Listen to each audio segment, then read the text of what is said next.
Muy buenos días para todos y todas. Un saludo muy especial del doctor Jorge Luis Trujillo Alfaro, presidente del Consejo Superior de Judicatura, así como los demás magistrados y magistradas que integran la corporación. En el mismo sentido, un saludo muy especial de la doctora María Lucero Novoa, directora de la Escuela Judicial Rodrigo Lara Bonilla. En la mañana de hoy les damos la bienvenida a esta conferencia virtual titulada Medidas efectivas para el acceso a la justicia por parte de las mujeres y respuesta a los casos de acoso laboral y sexual en entornos laborales. Es como parte del ciclo de conferencias que se ha desarrollado en virtud de la alianza construida entre el Consejo Superior de Judicatura a través de la Escuela Judicial, la Cámara de Comercio de Bogotá y la Corporación de Excelencia a la Justicia, cuyo objetivo es contribuir en la construcción de espacios reflexivos y académicos sobre los debates recientes en temas de políticas empresariales con perspectiva de género y la responsabilidad de las empresas en la prevención del acoso laboral y sexual. Nuestra invitada especial de hoy, como ya mencionaba, desarrollará una conferencia en la que ilustrará al auditorio sobre cómo la mayoría de los casos de acoso sexual se dan entre personas del mismo nivel jerárquico, siendo la conducta más frecuente la solicitud y o prestación de tener sexo o intentos de ocurrencia de actos sexuales o correos electrónicos a través de mensajes de texto o contacto físico con sentido que pasa de los límites. En general, la experta nos contará un abanico amplio de situaciones que se presentan en el mundo laboral. En última, se trata de una conferencia dirigida a ofrecer a los funcionarios y servidores judiciales un panorama amplio acerca de la responsabilidad de las empresas en la prevención del acoso laboral y sexual. Contamos con la participación de la reconocida conferencista Carolina Treveris Fuentes, sin duda una académica pues, de importante credibilidad en nuestro país. La doctora Carolina es psicóloga de la Pontificia Universidad Javeriana, tiene una maestría en biodiversidad y en conservación de la Universidad de Oxford y una maestría en estudios globales en la Universidad de Leipzig y la Universidad de Viena. Realizó estudios complementarios en la London School of Economics. Durante más de 8 años lideró el programa SCORE de la Organización Internacional del Trabajo en Colombia, donde también fue co-creadora de la primera metodología de la OIT para empresas para promover la igualdad de trato, oportunidades y participación entre mujeres y hombres. Modelo de igualdad de género Mixed SCORE. También lideró la primera versión virtual de la metodología SCORE y la implementación de esta misma sigla SCORE en organizaciones de la economía social y solidaria rurales en el mundo. Cuenta con amplia experiencia diseñando y elaborando contenidos sobre igualdad de género para organizaciones de empleadores y trabajadores, empresas y centros internacionales de formación de la OIT en Italia. Actualmente realiza consultorías y formación a la medida para empresas y gremios en Latinoamérica. Doctora Carolina, es un gusto tenerte entre nosotros. Siéntase bienvenida y tiene el uso de la palabra. Muchas gracias por la introducción, qué delicia estar aquí con ustedes hoy y muchas gracias, por supuesto, por la invitación a la doctora María Lucero Novoa, directora de la Escuela Judicial Rodrigo Lara Bonilla, y un saludo extensivo al doctor Jorge Luis Trujillo Alfaro, presidente del Consejo Superior de la Judicatura, y a todos los servidores y servidoras judiciales y demás personas que se han conectado a esta conferencia virtual. Muy bien, quisiera entonces comenzar proyectando la presentación que preparé para esta conferencia. Tenemos básicamente 45 minutos para dar una primera introducción a un tema que es complejo, que tiene muchas aristas. Entonces, el enfoque que le he dado a esta presentación es sobre los alcances del rol y la responsabilidad de las empresas y organizaciones en la prevención del acoso laboral y sexual. Es un compartir desde la práctica y desde la lógica empresarial y organizacional de la cotidianidad. Entonces, lo primero que habría que decir y la manera como he estructurado esta presentación es decir esto porque es importante, porque es relevante y luego pasar con unas prácticas muy concretas donde efectivamente se puede hacer todo el trabajo de prevención. Esta es una presentación que yo hice cuando estaba trabajando en la OIT, que retomé para compartir con ustedes hoy. Entonces, arranquemos. Básicamente, el tema de violencia y acoso laboral y sexual, como lo organiza la legislación colombiana, es un tema que tiene que ver con el cumplimiento de los derechos humanos. Y estos derechos humanos, por supuesto, incluyen los derechos laborales y los derechos laborales muy bien lo organiza la OIT hablando del trabajo decente. Entonces, para que haya trabajo decente, efectivamente se necesita, se requiere que todas las personas tengan unas condiciones donde puedan trabajar de manera segura y saludable y tener conductas inapropiadas en el trabajo, donde hay violencia, acoso, sea o no sexual, claramente pone en tela de juicio que haya trabajo decente en esa organización en específico. Adicional al marco general, también tenemos un plan global que se llama los Objetivos de Desarrollo Sostenible. Estos primeros objetivos son innovadores en el sentido de que, si bien eso es articulado por Naciones Unidas, lo que estamos viendo aquí es que las empresas y las organizaciones, todo el sector privado, es un gran actor clave para jalonar el cumplimiento de estos 17 objetivos. Y básicamente traigo el tema de igualdad de género porque mucha de la violencia y de los acosos que suceden dentro y fuera de las empresas privilegian o son las mujeres las que con mayor frecuencia experimentan estos tratos inapropiados y los resultados e impactos que esto genera. Entonces, cuando lo miramos desde los objetivos de desarrollo sostenible, trabajar en la prevención de las violencias es una manera de apoyar el avance al interior de las empresas y organizaciones del objetivo 3, que trabaja todo el tema de salud y bienestar, 5, igualdad de género, 8, trabajo decente y crecimiento económico, y 10, la reducción de las desigualdades. Entonces, tenemos derechos humanos, objetivos de desarrollo sostenible y la normatividad nacional, que es básicamente la 1010, con algunas normativas o reflexiones desde la Corte. Pero la pregunta fundamental es, ¿por qué es importante ser un buen empleador? Porque lo que queremos es que en ningún lugar de trabajo se presenten estas conductas. Entonces, ser un buen empleador, adicional a muchas cosas, es evidentemente que no haya violencias y acosos de ningún tipo. Entonces, ser un buen empleador o empleadora es muy importante porque genera un impacto positivo en la sociedad. Son los derechos de los trabajadores, son un derecho humano, pero además de todo tiene que ver con la reputación. Y les voy a presentar más adelante un ejemplo de lo que pasa cuando un acoso se sale de las manos y llega a los medios de comunicación y lo que eso puede generar para la organización o para la empresa. Y lo otro es que siempre es bueno ser un buen empleador porque en general las personas y las empresas quieren trabajar con buenos proveedores y con buenos clientes. Y para aquellas empresas que están exportando y seguramente más hacia a Estados Unidos un poco menos, pero Europa, el tema de cumplimiento social, el compliance que se llama, y aspectos de sostenibilidad social son fundamentales, y todo el tema de violencia y acoso entraría dentro del compliance social. Muy bien, ese es el grueso de la presentación, y aquí en lo que me quiero centrar son estas claves para la convivencia y el buen trato, para que logremos construir lugares de trabajo que sean libres de violencia. Y eso es una información que saqué del modelo de igualdad de género MIG Score de la OIT, que tiene 5 esferas que son las que ustedes ven en este círculo, pero solo me voy a centrar en la esfera de convivencia y buen trato. Todo este modelo hace espejo a las normas y recomendaciones de la OIT, que son las normas internacionales del trabajo. Específicamente esta esfera, convivencia y buen trato, es espejo del convenio 190 y la recomendación 260 del 2019, y ese es el único instrumento y el primer instrumento que tenemos a nivel global que habla sobre violencia y acoso en el mundo laboral con 4 dimensiones desde la OIT. Habla del aspecto físico, del aspecto psicológico, del aspecto sexual y del aspecto económico. Entonces, todos los países tienen, por supuesto, previo al convenio, una elaboración y una historia jurídica y un marco normativo que no necesariamente está bajo los mismos términos, pero que lo traigo a colación porque finalmente es el único referente que tenemos a nivel internacional, así Colombia no lo haya ratificado aún. Entonces, básicamente lo que quiere el convenio 190 y la recomendación 260 es que todas las personas que están trabajando tengan acceso y sus trabajos les permitan tener condiciones que sean saludables, seguras y saludables y libres de violencia y acosos.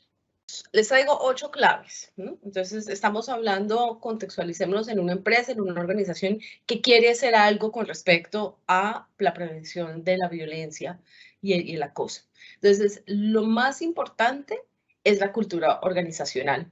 Y esto es bien complejo porque la cultura organizacional, por supuesto, parece como una cosa gelatinuda, espesa, difícil de agarrar. pero la cultura organizacional debería estar fundamentada y cimentada en el respeto mutuo. Y eso tiene unas conductas específicas. Nosotros sabemos que una cultura es respetuosa o no dependiendo de lo que se hace, no solo de lo que se dice, porque el papel aguanta todo, ¿verdad? Entonces lo que necesitamos es que en la cotidianidad, en las conductas, en los comportamientos, en la manera como se hacen las cosas, sea distinto. Entonces ahí la gerencia tiene un rol muy, muy importante y es responsabilidad de la gerencia liderar el proceso. Pero es corresponsabilidad de todos quienes hacen parte de esa empresa o de esa organización promover y actuar en línea con ese proceso.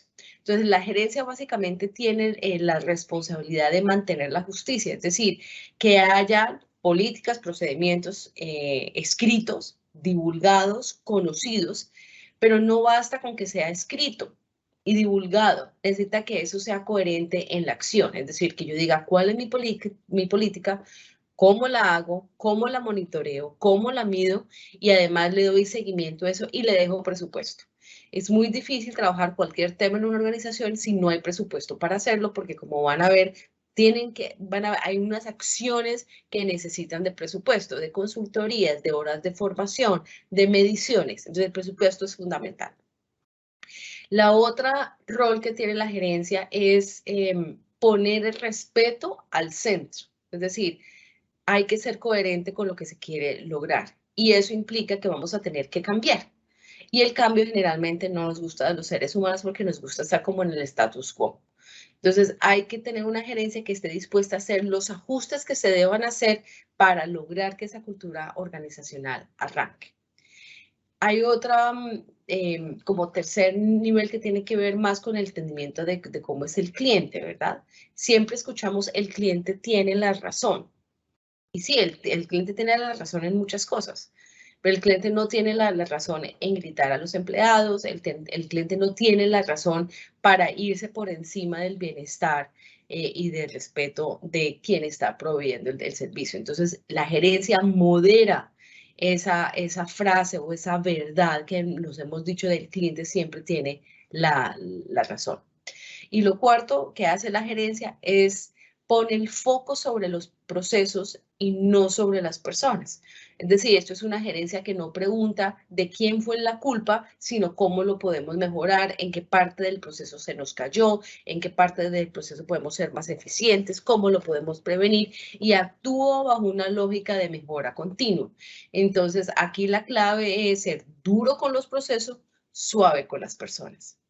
Y nuevamente, volviendo al tema del cliente, es esas frases tradicionales, muy naturalizadas de, sabe que haga las cosas, pero no me importa cómo las haga.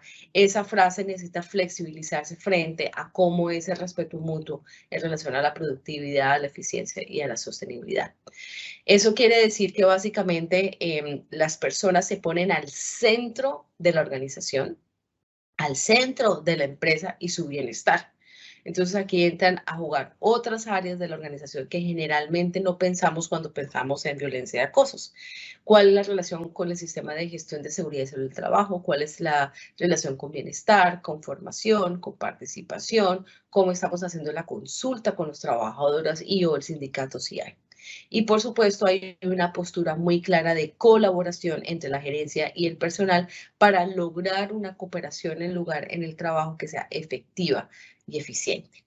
Lo segundo es una gerencia que admite que lidera el proceso, ¿no?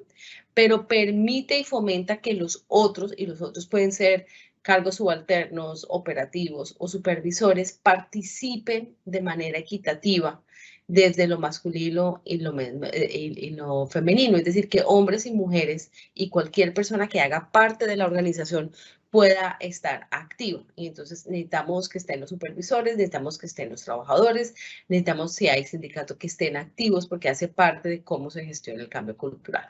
Clave 1, asegurar una cultura organizacional de respeto mutuo. ¿Cómo se puede fomentar eso? Entonces necesitamos revisar los valores de la empresa. ¿En qué creen? Cuando toman decisiones, ¿en qué están pensando? ¿Cuáles son esas anclas? Y es importante que lo sepan, pero que los comuniquen, ¿verdad? Y actuar con coherencia. Garantizar la rendición de cuentas es fundamental. Es decir, necesitamos saber cómo está la empresa o la organización hoy, cuál es el plan de mejora y qué hemos progresado en 3 meses, 6 meses, un año. Y rendir estas cuentas de manera transparente y abierta. Otro tema que también es muy cultural es esta de la tolerancia negativa. Y la tolerancia negativa básicamente es, por ejemplo, soy un trabajador o una trabajadora, sé que hay una norma, yo no la incumplo, porque yo sigo la norma, pero veo que mi colega de al frente sí la incumple. Entonces yo no digo nada. Esa es una tolerancia negativa.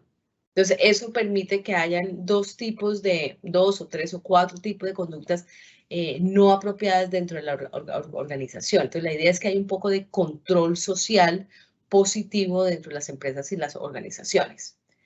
Licencia moral es otra que se debe disminuir y básicamente esto es, por ejemplo, ¿cómo vamos a castigar a este gerente si vendió 20% más de su meta en 6 meses por mandarle un email de doble sentido a la secretaria con connotaciones sexuales? Pues si esté tan bueno en lo que hace. Si es que miren, lo cumplió sus metas en 6 meses. Entonces, ese nivel de justificar conductas no apropiadas por el rendimiento necesita reevaluarse profundamente. Eso es complejo, sobre todo porque vivimos una cultura donde la licencia moral está acomodada, está obviada, ¿no? Es como vivimos en automático. Entonces, es otro tema para poder someter esa cultura empresarial que necesitamos. Y lo van a ver más adelante, pero las encuestas son fundamentales para saber qué está pasando. Una gerencia que no conozca a su gente está en ciegas, está a oscuras, está andando a tientas. Y cuando usted anda a tientas, pues se puede caer. Entonces, clave hacer esas encuestas de clima laboral que sean, por supuesto, anónimas, que sean de una tercera persona, es decir, que no entren directamente a la gerencia para que sean creíbles, que no tengan ninguna represalia. Y sobre el clima laboral, sobre esta encuesta, les voy a hablar más adelante. Muy bien, ahora entramos a la clave número 2, y esas son estas encuestas de satisfacción del personal. Es decir, esto es un termómetro para que la gerencia y también las juntas directivas conozcan que su personal debe ser anónima, confidencial y periódica. Y esto la idea es que usted no ande a ciegas, que usted pueda saber qué está pasando y tome decisiones informadas para que usted se permita mejorar y la empresa mejore también. Eso implica, por un lado, que la empresa tenga como el coraje, la fuerza de aceptar y de admitir que algo no está bien en su empresa. Y eso a veces no es tan chévere, porque todos queremos pensar que el mundo donde vivimos es perfecto. Porque una vez nos damos cuenta que no es perfecto, entonces me pone en una posición de donde yo tengo que actuar. Y segundo, necesitamos estar todos comprometidos y todos comprometidos en todas las partes de la organización en que estamos metidos en un tema de mejora continua, de que estamos claros y con la certeza de que yo puedo siempre mejorar lo que estoy haciendo. La clave número 3 es, y eso es supremamente importante y no está explícito en la normatividad colombiana, el tema de violencia y acoso laboral y sexual como un riesgo psicosocial. Es decir, el sistema de gestión no lo tiene contemplado como tal, pero efectivamente todo lo que tenga que ver con violencias es un riesgo psicosocial y debería dársele la importancia, la relevancia que se le da al resto del sistema. Que haga parte del sistema de gestión de seguridad y salud del trabajo hoy o que lo integren es fundamental porque entonces este tema se vuelve transversal a la gestión dentro de la organización, no se vuelve como un tema aislado caído en paracaídas. Y esto es fundamental. Y si lo metemos dentro del sistema de gestión como un riesgo psicosocial, entonces esto nos permite hacer visible cuáles son los riesgos, los incidentes, los accidentes por segregación ocupacional y qué está pasando con una mirada cuantitativa en la organización.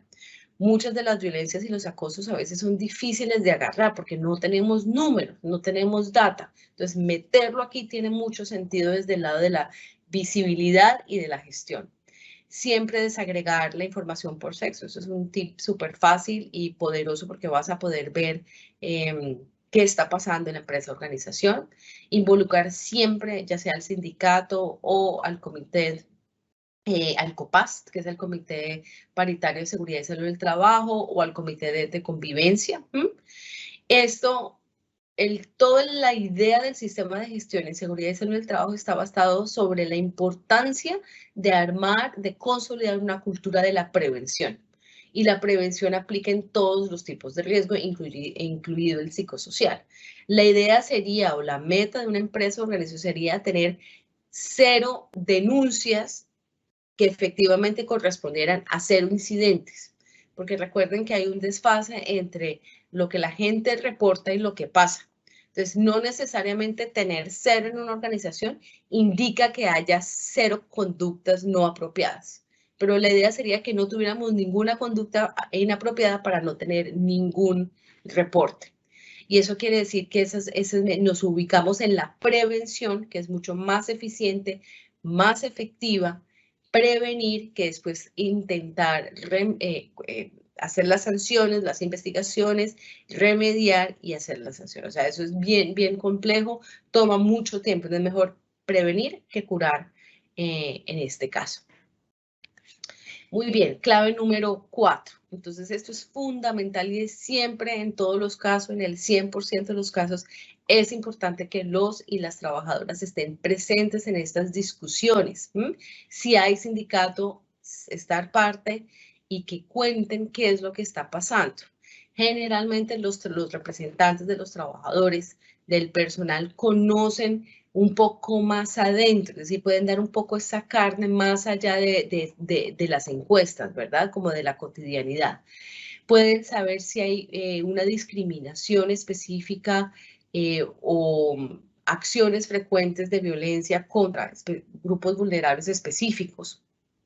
Si hay, por ejemplo, discriminaciones o violencia por estatus social, por religión, es decir, qué tipo de violencia hay, y la violencia y la discriminación están muy amarradas. Entonces es importante saber cuáles son estos grupos para que lo que hagan en términos de plan y de acción esté muy focalizado, y siempre la sugerencia es que se deberían enfocar siempre en lo que es más crítico y lo que genera más valor para la organización. También son importantes los trabajadores y el sindicato porque además permiten entender cómo son esas relaciones entre el jefe y el trabajador. Entonces, ¿qué está pasando en las subordinaciones para aguantarse al jefe? O sea, aguántese al jefe, ¿no? ¿Cómo se están dando los ascensos? Efectivamente, los ascensos son transparentes, legítimos, o se están dando ascensos bajo otros parámetros, y cómo se está preservando el empleo. Entonces, todo este tipo de cosas son fundamentales porque son conductas que al final que son violentas, discriminatorias. Y el tema de discriminación va muy de la mano, además porque es de obligatorio el cumplimiento para Colombia. El convenio 111 de no discriminación de la OIT fue ratificado por Colombia y además hace parte del bloque de constitucionalidad. Entonces, esto es de obligatorio cumplimiento para todas las empresas y organizaciones e instituciones. Muy bien, y lo otro que va a ser muy importante trabajar y consultar con los trabajadores son esas ideas que son recurrentes, que son naturalizadas, frases como pues así son las cosas, es decir, como no le vimos la llaga gigante y que se desangraba, pues eso tampoco es tan grave. Porque recuerden que cuando entramos al tema de un acoso a nivel psicológico, la huella, a menos que la persona somatice y haga todo un cuadro y que efectivamente logre llegar al médico, generalmente no pasa así. Entonces no hay sangre, no hay una herida visible en lo exterior. Las heridas están y son internas, y se ven un poco más a largo plazo. Nadie realmente fue herido. Es decir, eso semejante bochinche, ¿para qué? Es decir, si solamente le alzó un poquito la voz, o se lo buscó. Entonces, todas estas ideas, todos estos mitos que tenemos en la cabeza donde hemos justificado los actos inapropiados y violentos contra contra las personas. Y hay otra cosa que no está contemplada en la legislación colombiana, pero sí está contemplada en el convenio 190 y que lo pongo como reflexión, y es que el convenio 190 es muy claro que el empleador o la empleadora es responsable del trabajador, inclusive en los trayectos desde su casa para llegar al trabajo.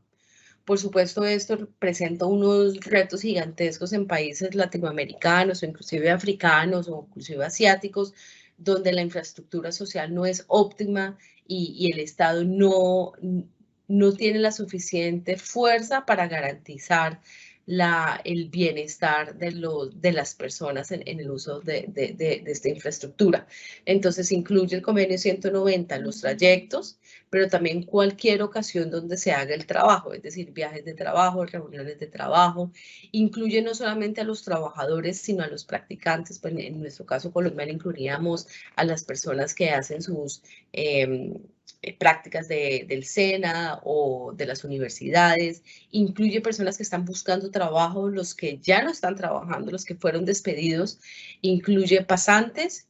Incluye también clientes y proveedores. Es una visión muy amplia de cómo salvaguardar el mundo del trabajo. Nuevamente, esto es la concepción del convenio 190, no es la colombiana, pero me parece que es importante entender que cuando una empresa logra interiorizar y actuar en coherencia con esto, va a transformar la manera como se relaciona con todos los actores en el mundo del trabajo. Clave 5.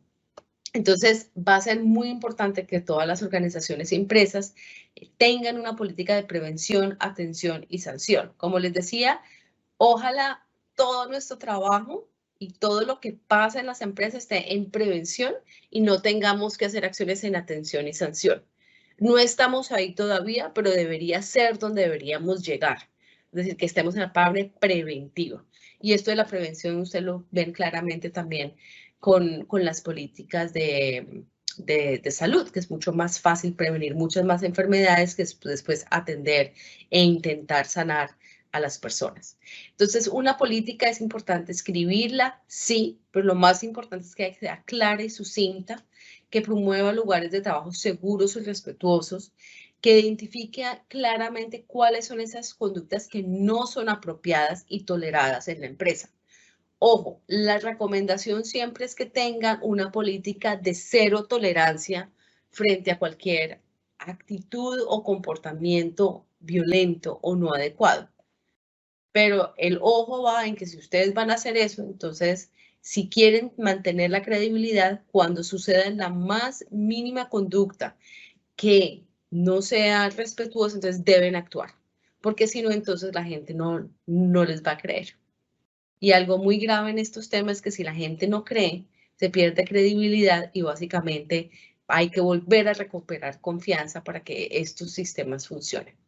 Entonces, las políticas deben proteger a todas las personas sin discriminación, deben sancionar y decir claramente cuáles son las sanciones para las conductas inapropiadas y generalmente mi sugerencia siempre es que se refiera a los marcos normativos. Generalmente citamos la legislación nacional, pero los ODS y también algunos convenios de la OIT y otros que tienen que ver con el tema. Pero recuerden que una política no es un tratado de qué tanto saben ustedes sobre el marco normativo. Debe ser suficientemente sencilla para que cualquier persona de cualquier nivel educativo lo pueda leer y entender y que quede muy claro cuál es la política de esa organización. Ya en la parte de gestión, cuando ya se tiene la política escrita, que ojalá sea revisada por las distintas partes, que pase por los comités, que la gente se sienta partícipe de esto que están construyendo. Cuando ya se tiene eso, entonces la idea es la mejor práctica es establecer una línea de base, es decir, hacer un diagnóstico de cómo está la empresa en ese momento, cómo está la organización, cómo está la institución en temas de violencias y acosos sexuales y laborales. Esto tiene generalmente muchos detractores, pues porque da miedo, ¿verdad? Ir a preguntar qué es lo que está pasando en cosas tan íntimas. Pero hay que hacerla para saber en dónde están parados. Cuando ya se tiene una línea de base, entonces con esa línea de base se saben cuáles son las prioridades, en qué se deben enfocar y de ahí se traza un plan de acción. Y el plan de acción se traza con, ojalá, 3 puntos focales a lo sumo, con unas acciones muy claras, con unas mediciones, con unos objetivos y con unos indicadores de gestión para saber cómo van monitoreando. Y ese monitoreo debe hacerse periódicamente, debe compartirse públicamente a la organización y, por supuesto, asignar el presupuesto, porque si no asignan presupuesto, la persona que generalmente maneja esto puede ser de gestión del talento humano o de sostenibilidad, pues no va a tener cómo trabajar porque necesitaría fondos para hacer formaciones, para hacer material de comunicación, para hacer campañas y para recibir asesoría experta. Entonces, clave número 5, establecer una política de prevención, atención y sanción. Hay una empresa en Colombia que se llama El Espectador. Nosotros junto a Inspirándote hicimos una asesoría con ellos el año pasado y ellos querían enfocar esa política solamente en violencia sexual. Y todo el trabajo fue conjunto en la creación de esa política. ¿Qué más debe tener esa política? Entonces, tienen que definir claramente las responsabilidades. O sea, ¿quiénes son los involucrados? ¿Es recursos humanos? ¿Quién va a liderar? ¿O es seguridad y salud del trabajo? ¿O es sostenibilidad? ¿Quién es el doliente? Y por doliente no quiero decir que es el único, pero sí tiene que haber una cabeza que lidere. Necesitas tener a tu personal involucrado, ya sea en el comité bipartito, en el COPAS, en el de convivencia. Unas empresas deciden que prefieren tener un comité específico. Mi sugerencia es no se llenen de comités, hágalo fácil y sencillo y haga que varios comités sirvan para varias cosas. Debe tener un procedimiento disciplinario claro, concreto, sencillo, ojalá dibujado como un flujograma. Deben tener contenidos de formación y de concientización. Muchas de las cosas que nosotros desde lo técnico miramos como conductas inapropiadas, para las personas no son inapropiadas, simplemente son como las cosas siempre son. Entonces hay una necesidad de definir, comprender, analizar y que la gente interiorice para que efectivamente con eso pueda hacer control social, pueda además también, si llegado el caso, pueda hacer toda la parte de la denuncia. Esta política se debe comunicar, como todas las otras políticas que tiene una empresa o organización, internamente y externamente. Lo más importante es que la gente la entienda. Entonces, no es suficiente decir, no, es que yo le mandé un correo a todo el mundo y le adjunté la política. No, necesitamos que la gente la entienda, la interioriza y sepa cuál es el paso a paso si llega a necesitar hacer una denuncia. Hay que revisar otras políticas conexas. Entonces, si tiene el de convivencia, seguridad y salud del trabajo, como es tema de salarios, para que nuevamente no quede flotando, sino que quede absolutamente transversalizado dentro del sistema de políticas de una organización y eventualmente en la cultura. Quiero presentarles este caso. No sé si quizás ustedes lo leyeron, este es de septiembre del 2020, ya casi 2 años, donde hay muchas denuncias por acoso laboral. Además estamos hablando de 60 ex empleados contra el secretario de la comisión, que en ese momento era Paula Bravo. Y entonces, básicamente, pues esto llega a los medios. Si ustedes tratan de buscar noticias un poco como el tema fue silenciado, no sabemos muy bien qué pasó, pero es muy interesante porque el señor, que era el secretario, dice que las conductas eran normales. Mientras tanto, las otras 60 personas que ya no estaban ahí dan cuenta de unas conductas de o que les ponían mucho trabajo o que les quitaban mucho trabajo o habían horarios extendidos. Es decir, había toda una serie de conductas inapropiadas que no eran normales.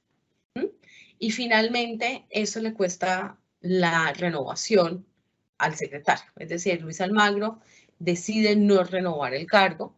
Entonces, al no renovar el cargo, entonces el señor Pablo Bravo debe seguir, esto lo puso por Twitter, donde hace una carta pública para informar, despedir y agradecer. Entonces les pongo eso porque El tema de violencia y acoso pasa en todos los niveles, en todas las organizaciones públicas, privadas, grandes, pequeñas, medianas, solo de mujeres, solo de hombres, mixtas, estamos en todo lado, porque tiene que ver con la conducta del ser humano y cómo hemos venido aprendiendo que nos podemos relacionar. Muy bien. Este es el procedimiento de quejas, entonces debe ser un procedimiento estandarizado. La sugerencia siempre es que tengan un proceso formal y otro informal. Generalmente las personas tienen mucho miedo y vergüenza de utilizar el canal formal y a veces funciona más rápidamente hacerlo por el informal. Pero eso quiere decir que las personas que estén en los canales informales, la gente tiene que estar enterada de qué es, cómo hacer, cómo dar apoyo y demás. Entonces, es un gran complemento tener los dos, pero necesitamos que las rutas informales y las personas donde probablemente alguien pueda hablar estén informadas para que den una asesoría adecuada. No estoy hablando de asesoría psicológica, sino de cómo tratar a esa persona. Los procedimientos por quejas deben ser transparentes, de ser claro, eficiente, conciso. Por favor, no hagan una enciclopedia, sino ojalá en una hojita clarita donde quede claro el paso a paso y qué pasa en cada paso a paso. Debe ser proporcional, progresivo, inmediato, es decir, la capacidad de acción tiene que ser muy rápida, confidencial y alineada con lo legal. Mi tip aquí es, hágalo fácil. No lo haga difícil porque ya la situación es lo suficientemente difícil y hay mucho miedo y vergüenza en el ambiente y en la manera como concebimos estas cosas. Entonces, si lo hacemos difícil, pues la gente no va a denunciar y no va a poner su queja. La clave número 7, entonces, y esto lo traigo a colación, no está tampoco contemplado directamente como en la 2020, pero sí está explícito en el convenio 190 y el convenio 190 también incluye el rol de las organizaciones, de las empresas y de las instituciones frente a la violencia doméstica. Entonces, todos tenemos claro que efectivamente, pues lo que pase en el ámbito privado de las personas, pues es lo que pasa en sus casas. Pero lo que también sabemos es que personas, trabajadores, proveedores que están viviendo violencia doméstica, pues tienen un malestar, o sea, no están bien estar, sino en un estado de malestar que afecta su rendimiento, que afecta su bienestar, que afecta su productividad. Entonces la pregunta del millón es, bueno, yo como empresa, como institución, ¿qué puedo hacer con violencia doméstica? Porque finalmente ese no es mi ámbito de acción. Entonces, lo primero que ustedes pueden hacer, que es supremamente fácil, es saber si hay temas de violencia doméstica en su empresa, organización. Y para eso están las encuestas. Por eso es importante saber qué está pasando para poder tomar acciones. Habrán empresas donde esto no sea un tema. Habrán otras donde sí. Entonces, si no es un tema de su empresa, usted puede obviar esta parte, sabe que existe, pero no hace nada. Y habrá otros donde el tema va a ser fundamental. Por ejemplo, Azocolflores lleva ya muchas décadas trabajando un tema de violencia doméstica, creo que se llamaba Cultivamos la Paz en Familia, por ejemplo, y había un diagnóstico claro de una presencia profunda de violencia doméstica, sobre todo en las operarias, y entonces trabajaban elementos dentro de las empresas para apaciguar, sosegar, mejorar esas conductas. Se llama o se llamaban, no sé si todavía lo estén haciendo, Cultivemos la Paz en Familia. Entonces, una cosa muy fácil, prohibir la entrada del agresor o de la agresora a las instalaciones de la empresa. Eso ustedes lo pueden hacer fácil y eso protege a la persona.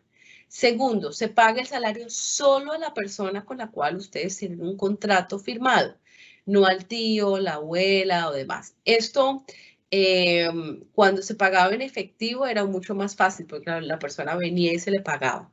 Cuando se paga a nivel digital, que es lo que desde la OIT se ha promovido durante muchos años, es que se bancarice a todas las personas. Entonces, la idea es que sea a la cuenta de esa persona exclusivamente. Lo tercero es informar y formar sobre las rutas de atención. Entonces, muchas empresas me dicen, mira, Carolina, es que yo no tengo la plata ahora para poder tener atención. Yo digo, pues que tú no lo tienes que tener. Si tú estás en Bogotá es muy fácil porque la Secretaría Distrital, la Secretaría de la Mujer tiene rutas ya definidas, hay números de teléfono, hay servicios de atención y esos son para todas las para toda la ciudadanía. Entonces, puedes informar al personal que existe y que ellos, si llegan a necesitarlo, ellos o alguien más puedan efectivamente hacer la ruta. Sodexo tiene una, que en mi criterio es una muy buena práctica. Ellos estaban pensando qué hacer con este tema de violencia doméstica y lo que hicieron fue, como tenían que tener practicantes del SENA, entonces lo que pidieron fue que esta persona fuera una trabajadora social que tuviera como el conocimiento técnico de estos temas. Y la empresa compró un celular exclusivo para que esta persona del SENA atendiera este tipo de casos telefónicamente. Atendiera es que remitirlos, escuchar, poner la queja, es decir, hacer toda esa parte de la ruta. Entonces pidieron al SENA que esa practicante estuviera 1 año, no 6 meses, de tal manera que entendiera y hubiera cierta como conocimiento, un periodo un poco más largo y menos rotación. Y la inversión de la empresa fue literalmente comprar un celular de un plan. Y con eso lo que se dieron cuenta es que no solo estaban llegando a sus empleados, sino que esas empleadas estaban pasando esa información a otros colegas, amigas y familiares. Entonces, es bien interesante este modelo. Para Colombia funciona muy bien porque tenemos el SENA y me parece que es una manera creativa de llegar a más sin tener un gran presupuesto, pero con un impacto muy importante. Lo otro que es muy importante frente a la violencia doméstica es que se pueden dar los permisos en la empresa para todo el proceso de denuncia, porque generalmente se necesita ir a las diligencias judiciales, a las citas psicológicas. Entonces, las personas deben poder saber que si están en esto, la empresa les apoya dándole el tiempo. Y los permisos pues deberían tener una gestión especial y estandarizada dentro de la empresa. Y la última que está abajo es lo de las encuestas que ya se los había mencionado. Eso es el tema de violencia doméstica. También referimos esta sentencia de la Corte, que es la 878 de hace un par de años, y de ahí sacamos como estas ideas de qué hacer, porque el convenio 190 incluye la violencia doméstica, pero no es muy claro en las conductas específicas que las empresas y las organizaciones deben de hacer.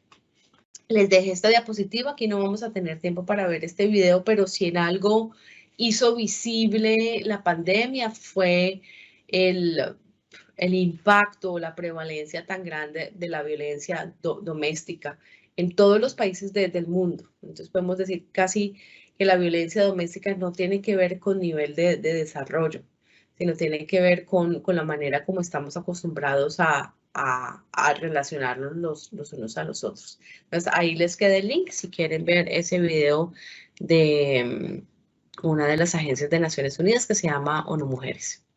Listo. Y este es la octava y último tipo, la última clave. Y es, mi sugerencia nuevamente es, enfóquese en lo que se debe hacer.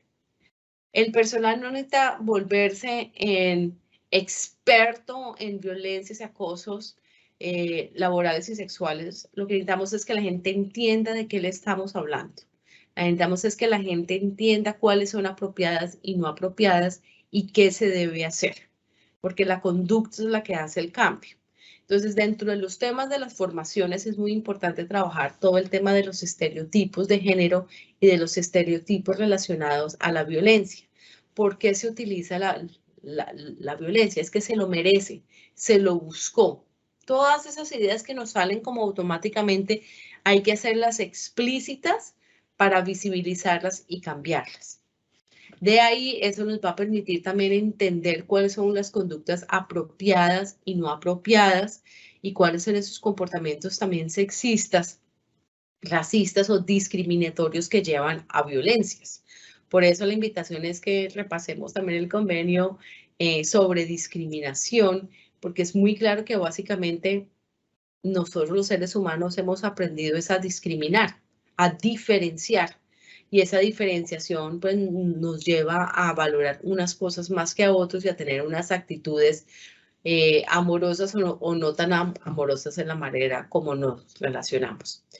Es importante hablar sobre sexualidad y sobre sexo. Y entonces aquí se vuelve espinoso el tema por la misma cultura y la historia de donde venimos. Entonces, es entender hasta dónde la sexualidad es privada, qué es permitido y no permitido, qué es una conducta sexual. Por ejemplo, cuando entramos a empresas donde no han trabajado esos temas, los chistes sexuales, la mayoría de las personas, hombres y mujeres, pues no le parece que eso es nada malo.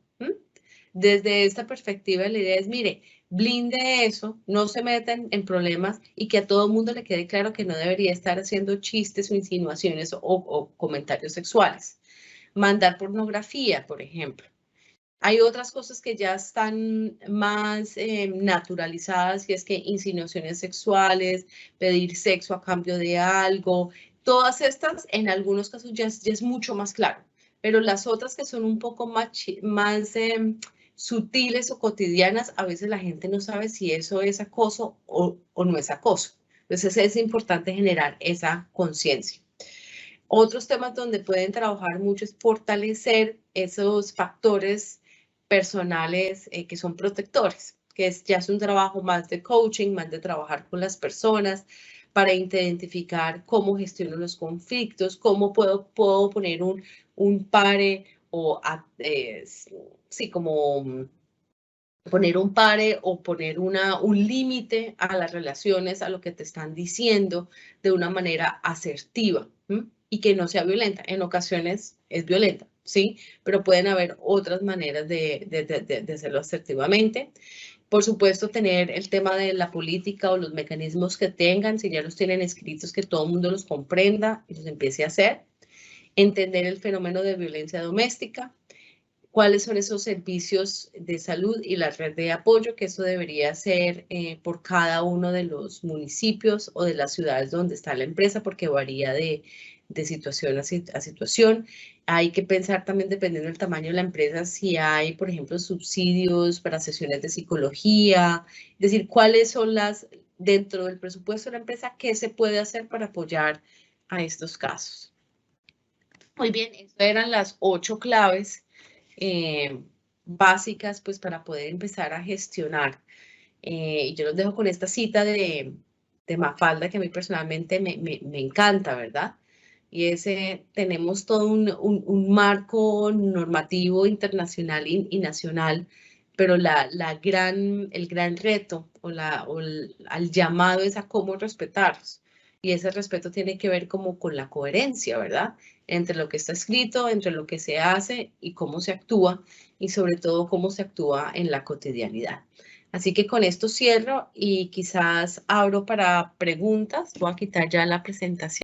Doctora Carolina, muchas gracias por su presentación. A mí me corresponde transmitirle un par de preguntas que han surgido aquí en el chat, que pues creo que son pertinentes a lo que usted nos ha explicado. La primera tiene que ver con una idea que su merced defendía pues como con mucha agudeza, y es que la voluntad política se ve en los presupuestos. No basta tener comités, oficinas dedicadas, si no se puede hacer seguimiento, si no se le invierte dinero a esas oficinas al interior de las empresas para que verifiquen el cumplimiento pues, de las obligaciones internacionales.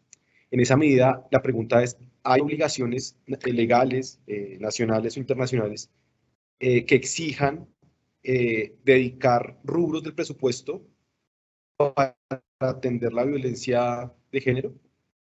No al nivel de las empresas, no los hay, por eso yo siempre lo digo, y es exactamente el tema, es decir, ¿por qué hay presupuesto para el sistema de gestión de calidad y por qué no hay presupuesto para el sistema de gestión de seguridad en el trabajo, con énfasis en los riesgos psicosociales?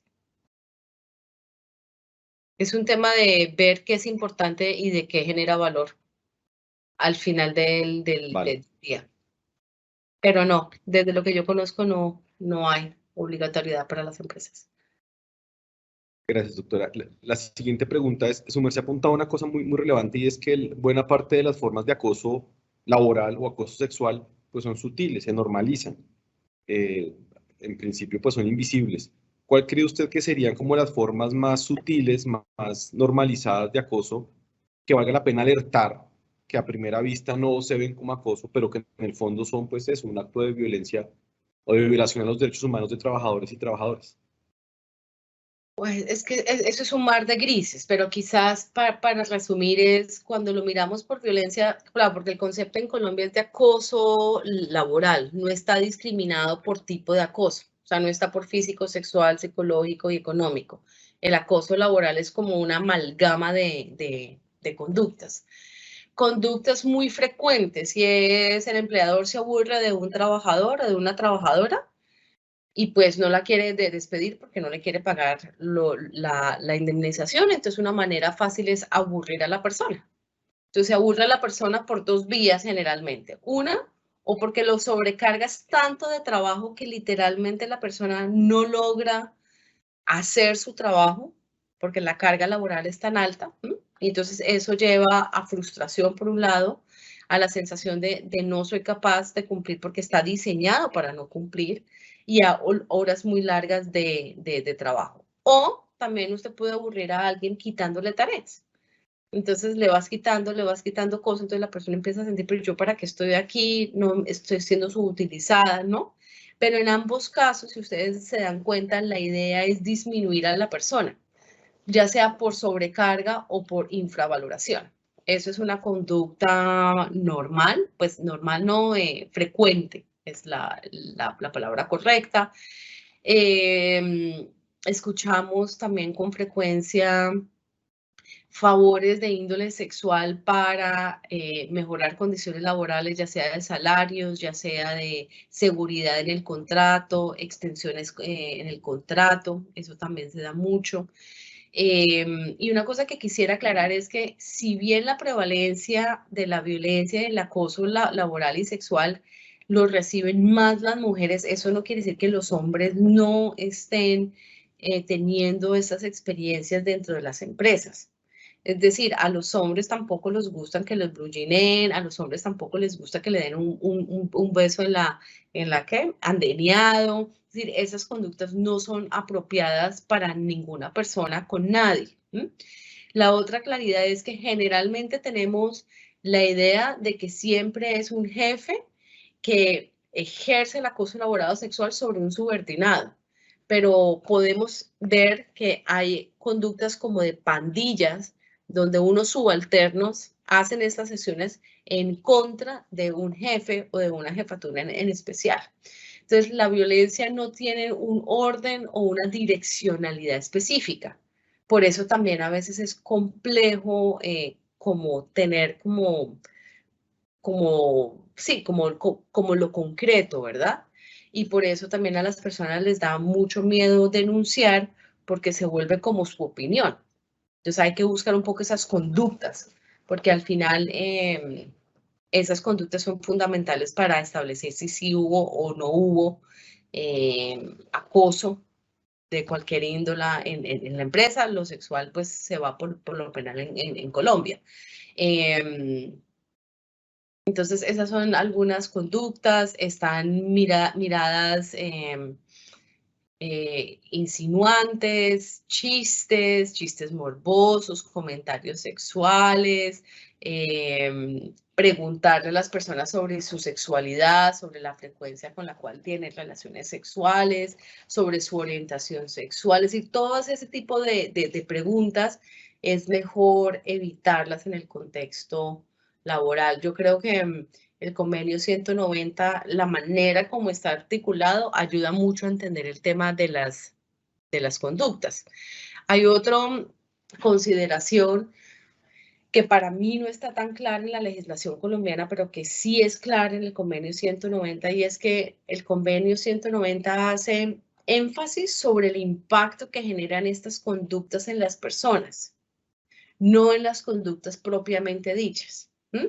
Entonces, al final, es un tema complejo y de grises porque una misma conducta puede ser que acarree un impacto igual, inexistente o mayor en distintas personas, porque al final es la subjetividad la que define si alguien se siente violentado o no, no es la conducta per se. Pero desde el mundo laboral, desde la empresa, de la institución, es mucho más fácil hablar de la conducta, porque primero tenemos que saber cuáles son esas conductas que generalmente generan ese impacto negativo en las personas. No sé si te respondí. Claro que sí, doctora, muchas gracias. La última pregunta, aprovechando que nos quedan 2 minuticos, tiene que ver, su merced apuntaba que en efecto existe alguna institucionalidad dirigida a atender las violencias que sufren las mujeres, digamos que en un continuo, en empresa, familia, en espacios públicos, generalmente a nivel territorial, las secretarías distritales o municipales de la mujer. ¿Cuál sería el siguiente paso adelante que podría dar el Estado colombiano en el fortalecimiento de esa institucionalidad, digamos, dirigida a evitar ese continuum de violencias? Yo te diría que el trabajo más grande está en prevención, porque la idea no es ampliar la atención, porque la atención se nos puede o se nos desbordó. La idea es irnos a prevenir, ¿no? Pero esa prevención, en mi opinión, debería ir desde la escuela, pasando por todas las instituciones y por todas las instituciones que hacen parte de la infraestructura social. Es ahí donde el trabajo grande está. Es decir, que logremos que nadie sea impactado por este tipo de conductas. Es decir, que ya no tengamos que hablar de este tema porque pues ya nadie practica. Ese tema sería lo ideal, ¿verdad? Doctora Carolina, muchas gracias por su generosidad con la escuela, por su tiempo, por su experticia. Sin duda, pues su conferencia pues arroja muchas luces sobre la manera en la que tiene que organizarse el mundo del trabajo para evitar pues que concurran estos casos, denuncias de acoso sexual y laboral. Y sin duda, pues su trayectoria es envidiable. Entonces, le doy las gracias. Igualmente, un afectuoso saludo y agradecimiento a todos los servidores y servidoras judiciales y personas del sector justicia que se conectaron a esta conferencia virtual. Un saludo, feliz resto de día.